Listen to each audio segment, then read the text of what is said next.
السلام عليكم ورحمة الله وبركاته. أعوذ بالله من الشيطان الرجيم. بسم الله الرحمن الرحيم. قل يا عبادي الذين أسرفوا على أنفسهم لا تقنطوا من رحمة الله إن الله يغفر الذنوب جميعا إنه هو الغفور الرحيم. Allah the Almighty states in the Holy Quran, say, O my servants who have committed excesses against their own souls, despair not of the mercy of Allah. Surely Allah forgives all sins. Verily, He is most forgiving, merciful. There comes a time in our life that we find ourselves lost in the ocean of sin. So much so that we look everywhere but we find nowhere out. And then we ask ourselves that are we the greatest sinners in the world? Although we may not be, but there is a stage in our life that makes us believe that we are the greatest sinners in the whole world. And it is then that we find that there is a light at the end of the tunnel, where Allah the Almighty acknowledges that yes, human beings or believers commit sin over and over again. Whereas Allah the Almighty states in the Holy Quran, Ya ibadiya alladhina asrafu ala anfusihim, that, O my servants who have committed excesses against their own souls. But with saying this, Allah the Almighty gives us hope by saying, La taqnatu min rahmatillahi, that Allah the Almighty states, although yes, you do commit sin, although yes, there are sins that you commit over and over again, but remember, La taqnatu min rahmatillahi, that do not despair of the mercy of Allah the Almighty. That we find in believers are told here by Allah the Almighty that there will be times where you will commit excesses against your own soul. It can be in various forms and shapes that you commit those sins. But Allah the Almighty gives us hope that He says that His mercy is there and one should never despair of that mercy of Allah the Almighty. But with this being said, my dear brothers, one question that comes to our mind is that does that mean that we don't have to do anything? Is that mercy that Allah the Almighty speaks about more than enough that we commit sin over and over again and we should just rely upon His mercy? No. The beautiful teachings of Islam are so vast and wisdomatic that when one studies it, he can truly find salvation that Islam teaches. And that is the true repentance that comes when one wants to truly attain the mercy of Allah the Almighty. So much so, Hazrat Masih Maud alayhi salatu wassalam, Hazrat Mirza Ghulam Ahmad, peace be upon whom, states, and I quote, which I will translate or paraphrase afterwards in English. Hazrat Masih Maud फरमाते हैं, इसलिए सच्चे दिल से तौबा करनी चाहिए. खुदा ताला फरमाता है, या अय्युहल्लज़ीना आमनू तूबू इलल्लाहि तौबतन नसूहा. सो इंसान को चाहिए कि अगर तौबा करे तो खालिस तौबा करे. तौबा असल में रजू को कहते हैं. सिर्फ अल्फाज एक किस्म की आदत हो जाती है. इसलिए खुदा ताला ने ये नहीं कहा कि सिर्फ ज़बान से तौबा तौबा करते फिरो, बल्कि फरमाया कि खुदा ताला की तरफ रजू करो जैसा कि हक़ के रजू करने का है. Here Hazrat Masih Maud alayhi salatu wassalam states that one should truly understand what Islamic repentance is. And that is something that Allah the Almighty states in the Holy Quran when He states, Ya ayyuhalladhina amanu tubu ilallahi tawbatan nasuha. That He states, O ye who believe, turn to Allah in sincere repentance. Hazrat Masih Maud alayhi salatu wassalam here teaches us that repentance does not merely mean that just merely repeating that phrase that I repent, O my Lord, or I repent. That is just not enough. Hazrat Masih Maud, in line with this verse that he quotes, states that true repentance is when you return to your Lord by doing justice to repentance. And it is then that you will truly attain the repentance of Allah the Almighty. But once again, we find ourselves asking this very question, that what is that repentance? What is Islamic repentance? What is the repentance that the Holy Quran speaks about when it says that to turn to Allah the Almighty with sincere repentance? And we find that to be case that Hazrat Muslim Maud radiallahu ta'ala anhu, the second caliph of the promised Messiah alayhi salatu wassalam, explains very, very beautifully. And he puts that down into 5 steps to truly do justice, as mentioned in the Holy Quran, of repentance. And once again I quote, Hazrat Muslim Maud radiyallahu ta'ala anhu states, फरमाते हैं, हमेशा दुश्मनान इस्लाम पर ये एतराज़ किया करते हैं कि इस्लाम तौबा का दरवाज़ा खोलकर गुनाह का रास्ता खोलता है।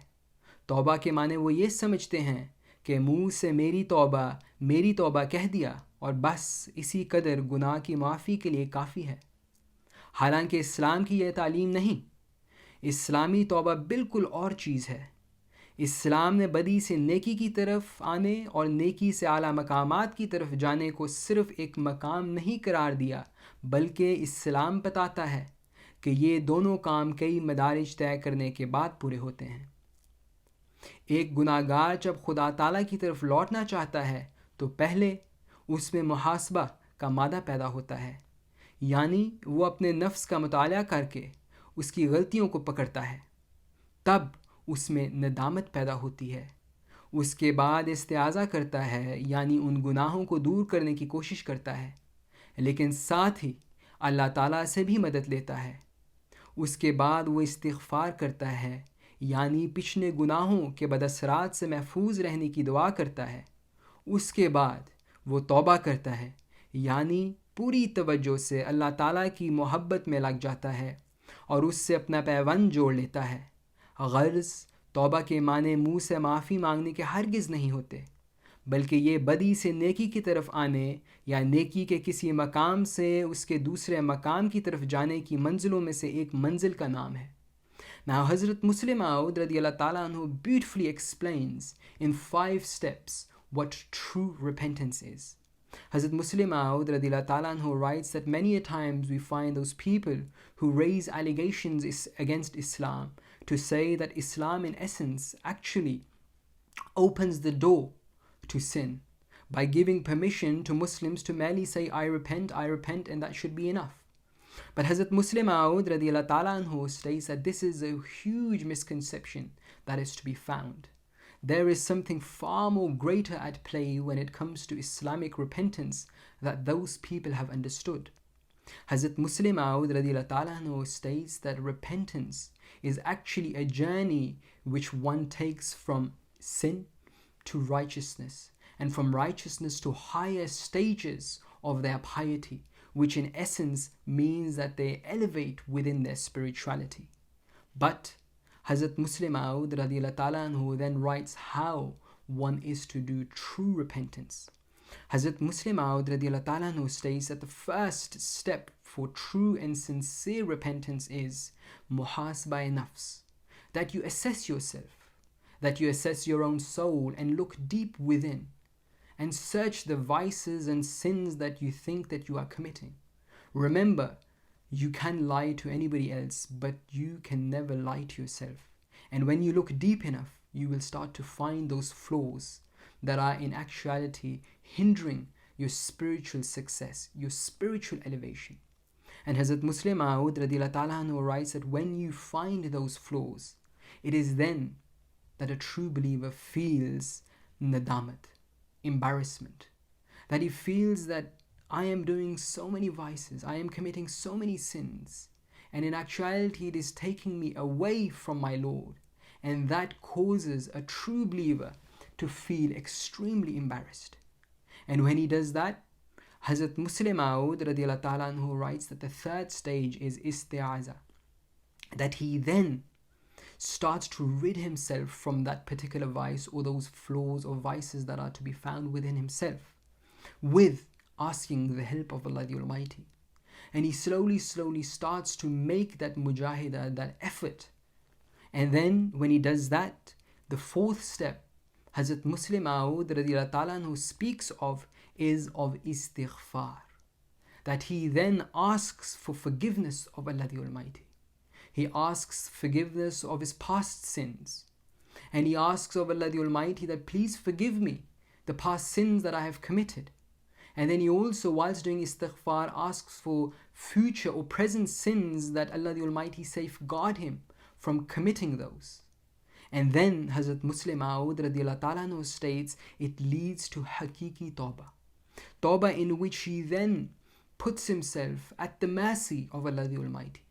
And he puts himself with all of those injunctions that Allah the Almighty has prescribed for a believer. And he asks of Allah the Almighty to forgive him. That he starts to do justice to the tawbah, as Allah the Almighty in the Holy Quran states, tawbatan nasuha, the sincere repentance that Allah the Almighty speaks of, he starts to do. And then it is not long that Hazrat Muslim Maud radiyallahu ta'ala anhu states that wo Khuda ta'ala se apna paivand jod leta hai, that he then connects himself with Allah the Almighty. What Hazrat Muslim Maud radiyallahu ta'ala anhu here is stating that he then tries to become abiding by all the injunctions that Allah the Almighty has prescribed upon a true believer. He does his greatest efforts to not do anything which shall in essence cause displeasure to his Lord. And he starts to work towards it, so much so that Hazrat Muslim Maud radiyallahu ta'ala anhu then states that it takes him to another elevated stage of spirituality. A stage of spirituality where he and Allah the Almighty become one. In accordance to the hadith of the Holy Prophet sallallahu alaihi wasallam, in which the Prophet of Islam states that then the believer becomes one with his Lord.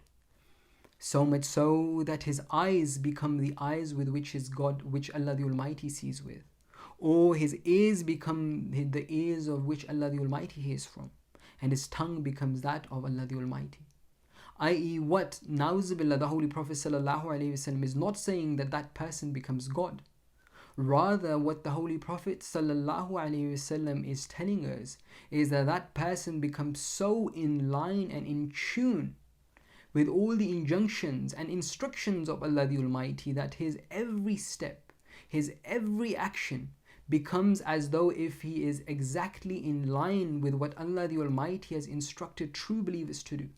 It is then that every single action of his becomes in line with his Lord.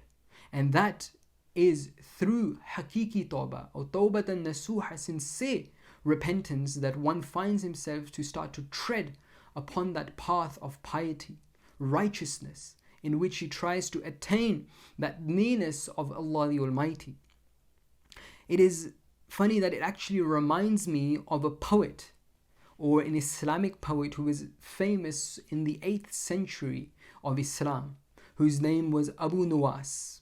He was famous, but not due to his piety or the piety that he put in his poetry, but rather due to a lot of controversy that his poetry caused.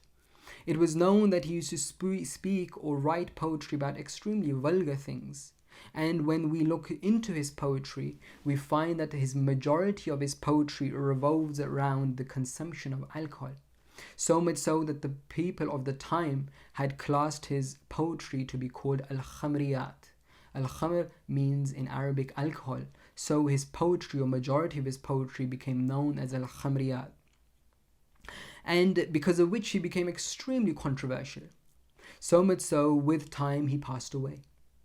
And when he passed away, the people used to be great adherers of his, or followers of his, took his body to various imams or people, scholars, to offer his janazah prayer. But every single one of them turned him away, saying that this person was vulgar, and the things he spoke about were very un-Islamic, hence we do not wish to offer his janazah prayer. At this moment, the people thought that there is nobody offering his janazah, so we may as well offer his janazah. So before giving ghusl to his body, they found a small piece of paper in his pocket. And when they opened it up, they found that this was the last piece of poetry that he had written. And when they read that piece of poetry, it shocked them to the core. The poetry was something along the lines of, he had written, Ya Rabbi inni azumat zanubi kasratan. He writes, O my Lord, if my sins have become many, فَلَقَدْ عَلِمْتُ بِأَنَّ عَفْوُكَ أَعْزَمُ.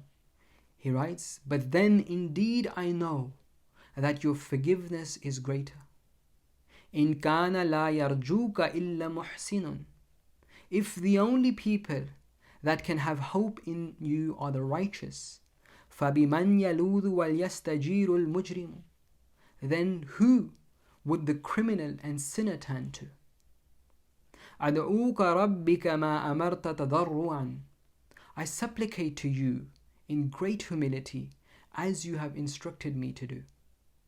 فَإِذَا رَضَضْتَ يَدَيْ فَمَنْ ذَا يَرْحَمُ. But if you turn away my hands now, then who will be merciful upon me? مَا لِي إِلَيْكَ وَسِيلَةٌ إِلَّا الرَّجَاءُ. My only bridge to you now is the bridge of hope. وَجَمِيلُ عَفْوِكَ ثُمَّ أَنِّي مُسْلِمِ. That he writes at the end, and your beautiful forgiveness is that I am still a Muslim. Now here we find once again Abu Nawaz must have known the verse لا تقنطوا من رحمة الله, that do not despair of the mercy of Allah the Almighty, because it was that he wrote فَلَقَدْ عَلِمْتُ بِأَنَّ عَفْوُكَ أَعْزَمُ, that he writes that indeed I know your forgiveness is greater. Keeping that in mind, we find that even us at times, we find ourselves lost in the ocean of sin.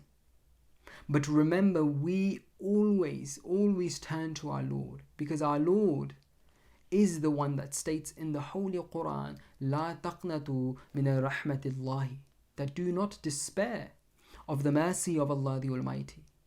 And it is our Lord that states in the Holy Quran, وَرَحْمَتِي وَسِيَتْ كُلَّ شَيْءٍ, that my mercy encompasses all things. That Allah the Almighty states and gives us hope in the Holy Quran, that my mercy is something which outweighs any other attribute of mine. That regardless of what you do, how much of a sinner you are, you should always have hope that when I turn to my Lord, when I ask for my Lord's forgiveness with sincerity, as the Holy Quran states, tawbatan nasuha, when you do that repentance with utmost sincerity, your Lord will always turn back to you and say, La taqnatu min rahmatillahi, that do not despair of my mercy. I shall give it to you. And that is the beauty of Islam today. And my dear brothers, we find ourselves going through the blessed month of Ramadan now. This is a month in which we can gather all the blessings that if we do great and true and sincere efforts in this blessed month of Ramadan, we will find that Allah the Almighty will bless us in so many ways that we cannot even fathom. We cannot even understand the blessings that Allah the Almighty is willing to give to us. So much so that we find Allah the Almighty states in the Holy Quran, for a person who truly does justice to his tawbah and tries his utmost best to attain the nearness of Allah the Almighty. Allah the Almighty promises us that إِذَا سَأَلَكَ عِبَادِي عَنِّي فَإِنِّي قَرِيبٌ, that when my servant asks thee of me, فَإِنِّي قَرِيبٌ, surely I am near. But, my dear brothers, what that truly requires is an effort on our part. When we make that effort, when we tread upon the path of Allah the Almighty's mercy, when we tread upon the path of Allah the Almighty's taluk or relationship or nearness to Allah the Almighty, we will always hear our beloved Lord say, فَإِنِّي قَرِيبٌ, surely I am near. Now, my dear brothers, this is that blessed month that if you had not been trying in the past, this is that month of mercy, this is that month of forgiveness, this is that month of acceptance of prayer. Now is the time that we prostrate in front of our Lord so much that we hear our Lord say, فَإِنِّي قَرِيبٌ, that surely I am near. We hear our Lord say, لَا تَقْنَطُوا مِنَ رَحْمَةِ اللَّهِ, that do not despair of the mercy of Allah the Almighty. When we do that, when we put that effort in, believe you me, Allah the Almighty will embrace us like a mother embraces her child, but far, far greater. In the end, I pray that may Allah the Almighty enable us to truly do justice, to try and attain that relationship with Allah the Almighty, and Allah the Almighty enable us all to hear Him say to us, فَإِنِّي قَرِيب, surely I am near. Assalamu alaikum wa rahmatullahi wa barakatuh.